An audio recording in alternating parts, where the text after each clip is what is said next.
எல்லாம் வல்ல இறைவனுக்கு நன்றி சொல்லிக் கொண்டு நீங்க நம்ம எல்லாம் இறைவன் சொன்னோடனே நம்ம என்ன நான் சாமி சாமியார் உடனமான மனம் ஒரு மேல பறக்கிற மாதிரி ஒரு இதுதான் சாமி. சாமிக்கு தான் சந்தோஷமா இருக்காங்க. சாமி மாதிரி நம்மளும் ஆனந்தமா இருக்கணும் அப்படின்னா மேலாக வீரதிகாரி இருபையோட இரக்கத்தோட அப்படி ஒரு அற்புதமான கிருபையோட இரக்கத்தோட இருக்கக்கூடிய திரு கிருபானந்த சுவாமி அவர்கள் முனையெல்லாம் மேலதிகாரா வச்சிருக்கிறனால நம்ம ஹாப்பியா இருக்கிறோம் இல்லைங்களா? போர்ட்ல பாருங்க சந்தோஷம் வருது உண்மைன்னு ஒத்துக்கலாம். ஆனா சார் வந்து நிறைய சத்தம் இல்லாம எல்லாம் செஞ்சுட்டு இருக்காரு. உங்களுக்கு தெரியாது சார், நீங்க தெரிஞ்சு செஞ்சீங்களோ தெரியாம செஞ்சீங்களோ இந்த பாதுகாப்பு சூழலை உருவாக்கக்கூடியதான் நீங்க செஞ்சீங்க. பார்க்கிங் யார்டு பிரமாண்டமா போட்டிருக்கோம்.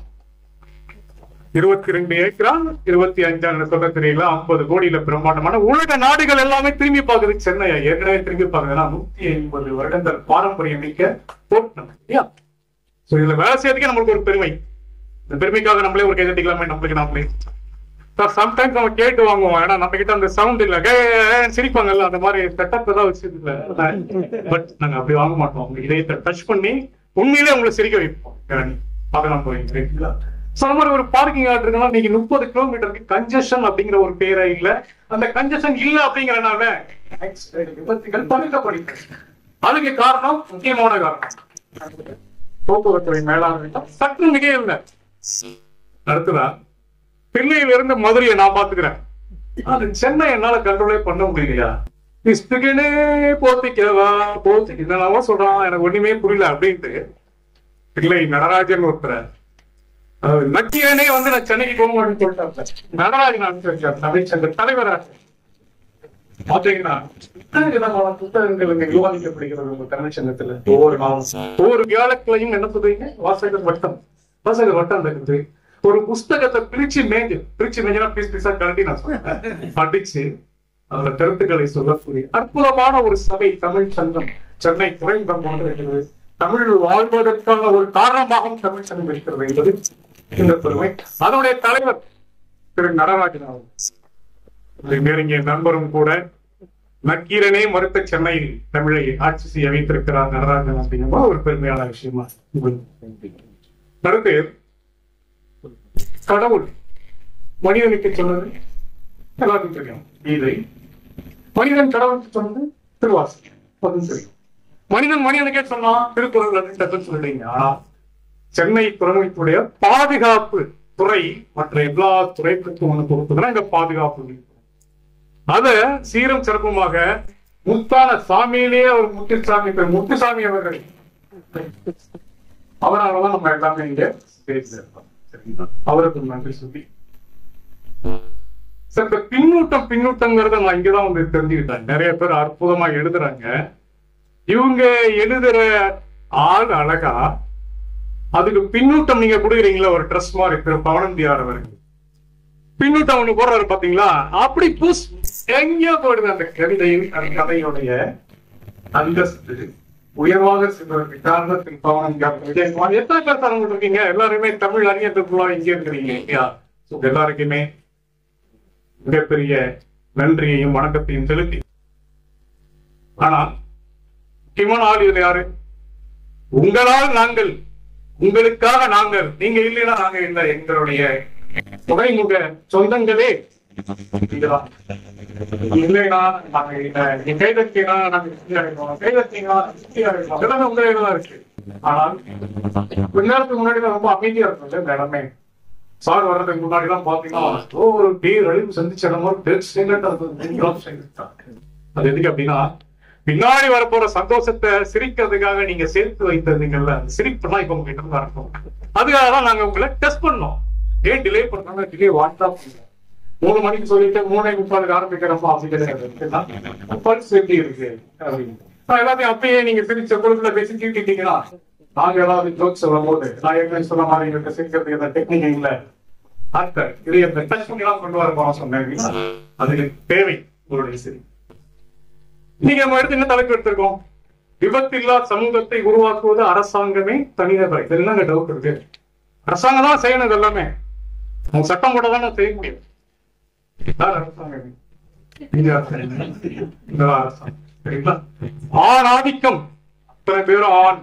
பார்த்துக்கோங்க, இந்த டீம் கொஞ்சம் கஷ்டப்படும் நினைக்கிறேன். எல்லாமே சிங்க மாதிரி ஸ்டைல பாருங்க, எல்லாரும் காஸ்டியூம் பாருங்க. இவங்களும் காஸ்டியூம் போட்டுருக்காங்க. ஆனா எங்களோட அரசோட போட்டுருக்காங்க, எல்லாரும் சொல்லிட்டாங்க. அது என்னங்கிறது. ஆனால் அரசாங்கம் எப்படி வருது? தனி நபருக்கு இல்லைன்னா அரசாங்கம் வந்துருமா? சரி, என்னவா சட்டம் போடு, என்ன கண்ட்ரோல் பண்ண முடியுமா? நான் நினைச்சேன்னா ஹெல்மெட் போடாம போவேன்.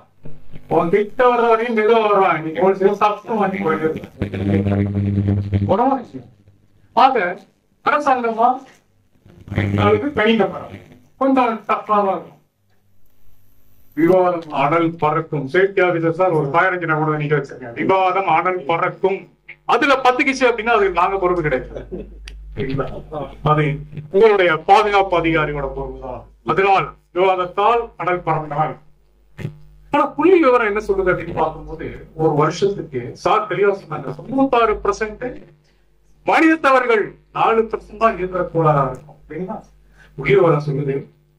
1.3 பில்லியன் 13 லட்சம் மக்கள் உலக அளவுல ஒரு வருஷத்துல விபத்துக்களால் இறந்து போறாங்க. உயர்வான விஷயம். யாராவது உயிர் எடுக்கணும் நிக்கிறாங்களா? இல்ல, நம்மளே போய் நம்ம உயிரை கொடுத்தோம். இந்தியாவை பார்க்கும்போது ஏறக்குறைய 1.5 லட்சம் பேர் ஒரு வருஷத்துக்கு சாலை விபத்துகளால் இறந்து போறாங்க. புள்ளி விவரம் ஆச்சரியப்படத்தக்க விஷயம் என்ன தெரியுமா?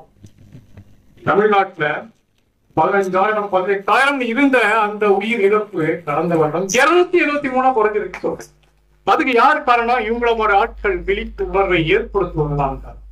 எல்லாருக்கும் நீங்க விழிப்புணர்வை ஏற்படுத்துறதுனாலதான் அது சேருங்களா? ஒருத்தருக்கு நம்ம நான் ஒரு ஒருத்தங்கிட்ட போனோம், அது 10 பேர் மெசேஜ், 10 பேர் 100 பேர் கிட்ட போனோம். ஃபாலோ பண்ணுவாங்க. சில விஷயங்கள் சினிமாலாம் போய் உட்காடுறோம், 3 மணி நேரம் பாக்குறோம், டமா ஒரு கையால 15 பேர், 2 கையால 35 பேர் அடிக்கிறான். பாசிபிளான்னு தெரியாது, கை தட்டுறோம், அதை வீட்டுக்கு எடுத்துட்டு போறோம். எவ்வளவு மாற்றணும் அடிக்கிறதுக்கு அவங்க சொல்ற இடத்துக்கு எடுத்துட்டு போனீங்கன்னா அடிக்கவே கூல் அப்படி பண்ண முடியும். இந்த தமிழ்நாட்டில் குறைவதற்கு யாரு காரணம்? அரசாங்கமா, தனிநபரா அப்படின்னு தான் இப்ப பேச போறாங்க. சார் வேற ரொம்ப டைம் நாங்க கம்மியா கொடுத்துட்டீங்க. இவங்களுக்கு நாம ஒரு இன்ட்ரடக்ஷன் போட முடியுங்களா? இன்னைக்கு முக்கியமான நாள் உங்களுக்கு தெரியுமா? எம்ப்ளாயி அப்ரிசியேஷன் டே தெரியுமா? இன்னைக்கு பணியாளர்கள் பாராட்டும் தினம். அந்த டேட்ல எங்களுக்கு ஒரு டேட் கொடுத்ததுக்காக நிச்சயமா மேனேஜ்மெண்ட்டை பாராட்டுறோம். ஏன்னா மேனேஜ்மெண்ட் உங்களுக்கு பாராட்டி தான் அவங்க எல்லாருக்கும் இந்த வாய்ப்பை கொடுத்துருக்குது. அதை கேட்கறதுக்காக நீங்க வந்திருக்கீங்க. சோ அதுவும் இதோட சூட் ஆயிடுச்சு. டிவென்ஸ் டே நேத்தா அலர்ட்டா இருக்காங்கன்னா செக் பண்ணா விமனுக்கே டிவென்ஸ் டே தெரியாம இருக்காது இல்லைங்களா? எனக்கு தெரியும். ஆண்டோரின் சார்பாக யார் வர போறது பேசுறதுக்கு அரசாங்கத்துக்கு சார்பாக ஒரு 4 பேர் வர.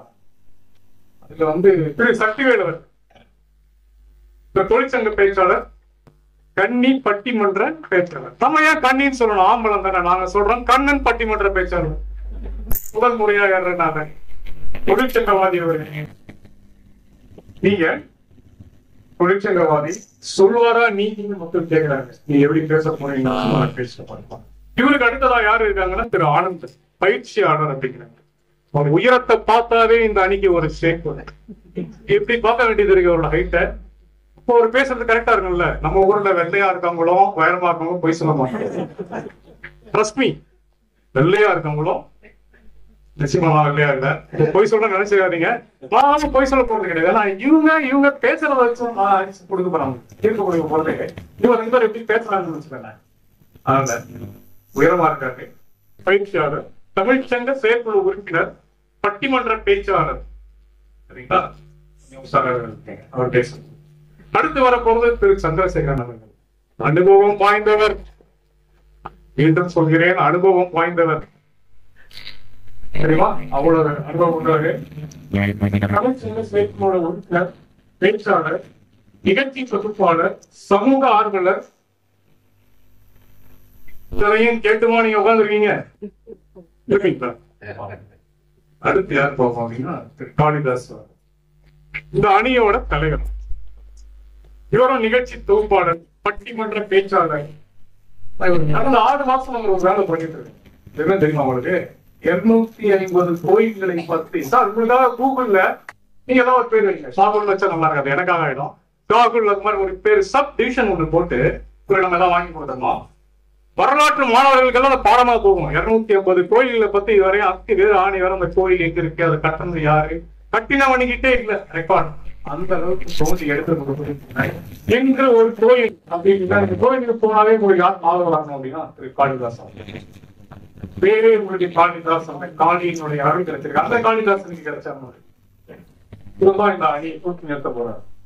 தன்னையும் நம்ம சொல்லியும் ஸ்ட்ராங்கா உட்கார்ந்துருக்காங்க அப்படின்னாக்க சந்தை அவங்களும் சாதாரண ஆட்கள். அவங்க யார் அப்படின்னு பார்த்தா தனிநபரே. ஊழலற்ற சமூகத்தை உருவாக்குவது அரசாங்கமே இல்லை, தனிநபரே அப்படிங்கிற ஒரு டீம்ல இங்க உண்மையிலே ஒரு கன்னி பேச்சாளர் திருமதி உமா மகேஸ்வரி. உண்மை சிங்கிளா வந்தாலே அதுரும் அவங்க மகேஸ்வரியை கொண்டு டபுள் ஆட்சியோட உமா மகேஸ்வரிங்கிற பேரோட இருக்கும் போது கொஞ்சம் யோசிக்கிறாங்க. அவங்களுக்கு ஒரு புனை பயிரும் உண்டு கரெக்டுங்களா? புருகு அப்படின்னு நீங்க பேச போக சொல்லுங்க. இதனால புருகு அப்படிங்கிற பேர் ஆல்ரெடி ஒரு புக் எழுதி சைலண்டா வந்து பாருங்க. ஒண்ணுமே தெரியாம கிச்சன்ல இருந்து இப்பதான் வந்தா மாதிரி அற்புதமா ஒரு புக் எழுதி அது இந்த தமிழ் சங்கம் தான் வெளியிட்டு இவங்களுக்கு அடுத்தது இந்த அணியில பேசும்போது